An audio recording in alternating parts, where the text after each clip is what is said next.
We come to the part of the presentation where we're using underglazes on earthenware pottery.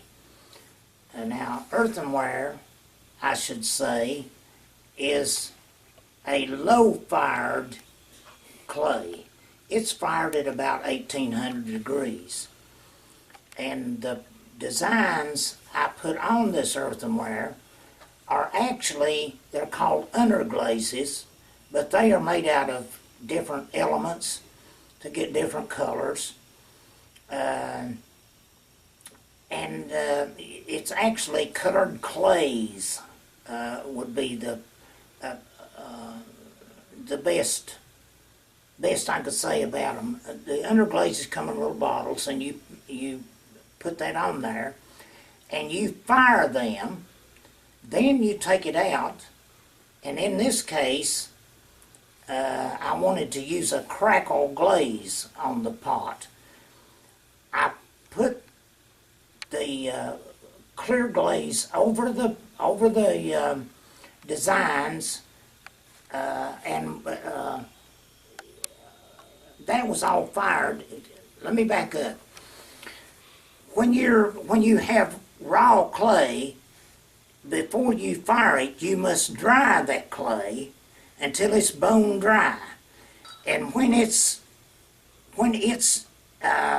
fired one time, it is known as, without the finishing glaze, it's known as bisque, B-I-S-Q-U-E.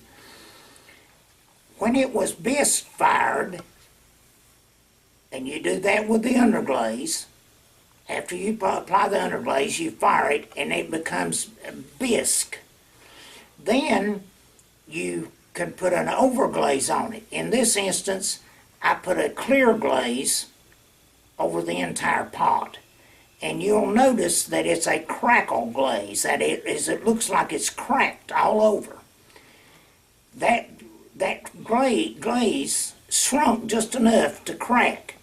Now what you do, you want the cracks to make it look old. You take and soak it in India ink.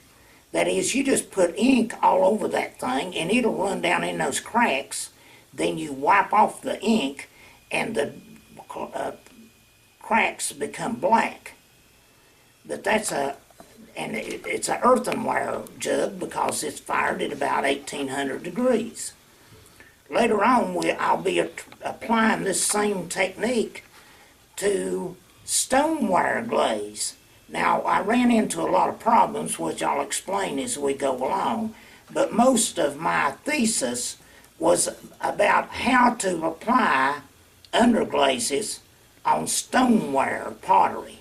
Stoneware is fired up to 2400 degrees, and a lot of the underglazing is burned off. But we'll take that up at a later stage.